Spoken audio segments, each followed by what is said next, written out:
दोस्तों नमस्कार। तो आज बात बिहार की वो प्रशासनिक ढांचे, पारदर्शिता और डिजिटल गवर्नेंस के लिए है। आप सभी के सामने ये मैं इसलिए अभी ये सारी एक एक जुड़ी हुई समस्या लेकर के आ रहा हूँ, क्योंकि ये जो भी लोग फेस करते हैं, अभी चुनाव है तो अभी एक एक चीज़ें हमें ये नोट करना बेहद ज़रूरी है। चुनाव बीतने के बाद सरकारें बन जाए उसके बाद आप दोषारोपण नहीं कर सकते हैं। आप सभी को बताते चलूं कि 2020 की बिहार विधानसभा चुनाव में इसका मुद्दा जोर शोर से चिराग पासवान ने उठाया था कि तमाम सभी प्रदेशों में ई गवर्नेंस सर्विस है, डिजिटल गवर्नेंस सर्विस सभी मिल रही है, स्वास्थ्य से जुड़ी हुई तमाम चीज़ें या इंडस्ट्री से जुड़ी हुई सभी चीज़ें, तो आखिर बिहार में क्यों नहीं? क्या ये प्रशासनिक ढांचे की पारदर्शिता के ऊपर पहरा नहीं है?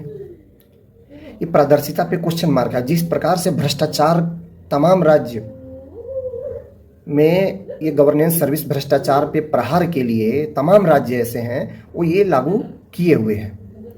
अगर यूं बात कर ले कि जेडीयू और बीजेपी एनडीए के सरकार, तो बीजेपी अन्य प्रदेश में खुद जहां पर है, जहां पे बीजेपी रूल कर रही है, वहीं हरियाणा में सहज सरल के नाम से उनकी एक हरियाणा गवर्नमेंट की अपनी पोर्टल है, वन विंडो, जहाँ पे सभी चीज़ें आपकी काम आपको अगर कहीं स्टार्टअप करना है, कोई मैन्युफैक्चरिंग प्लांट हब लगाना है, उसकी भी एनओसी आपको ऑनलाइन मिल जाएगी।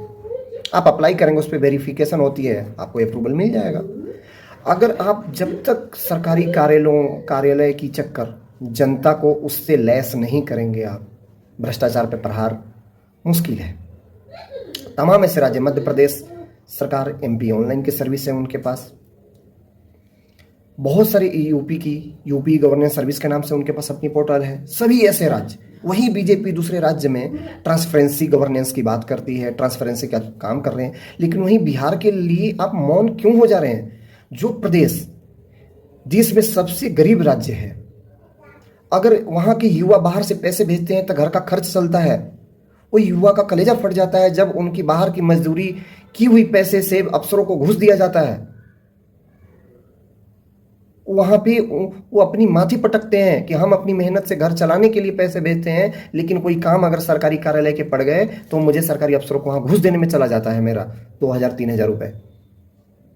इस 2020 की चुनाव में चिराग पासवान ने यह मुद्दा उठाया था। बहुत सारे युवा खुश भी हुए थे जो स्टार्टअप चाहते हैं, जो तमाम चीजें, लेकिन वो सब अब उस सब पे मिट्टी डल गया है।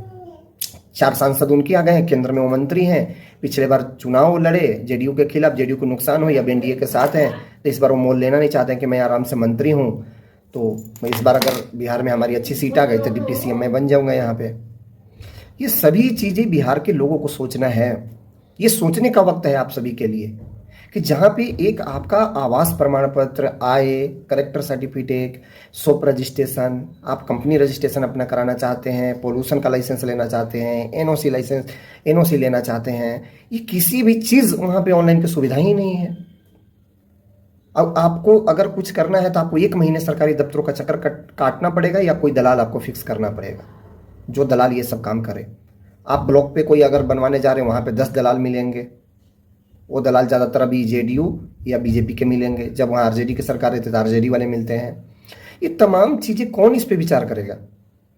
इसीलिए मैं कह रहा हूँ कि ये वक्त है, इन सभी चीज़ों का आप एक एक बारीकियों से देखें और तभी सही मायने में आपका भविष्य बदल सकता है और सरकार की सही चुनाव हो सकता है। आप एक एक चीज़ को ये नोट करें, किसी भी चीज़ की सुविधाएं वहाँ पे ऑनलाइन नहीं है। वन विंडो की बात तो पिछले बार चिराग ने की है, लेकिन इस बार वो गायब है। तो मुद्दा कौन उठाएगा? ये बिहार के लोगों को सोचना है, आप सभी को सोचना है, और ये सोच करके तभी आप अपने वोट करें। जब आप 6 तारीख को और 11 को वोट करने जाए तो ये सब चीज़ें ध्यान में रख करके ही वोट करें। इन लोगों ने इतने साल तक, 20 साल तक डिजिटलाइजेशन तो आज नहीं हुआ है, मुख्यमंत्री तो ला सकते थे, लेकिन उनकी चलती नहीं है। प्रशासनिक सिस्टम ऐसा है कि अगर प्रशासन वो ले आए तो उनकी कमाई बंद हो जाएगी, आम जनता सरकारी दफ्तर में आएंगे नहीं तो उनकी वसूली होगी नहीं। उस सभी लोगों से मेरा ये कहना है कि आप सभी ये सब सोच करके, विचार के तब अपना वोट करें। धन्यवाद।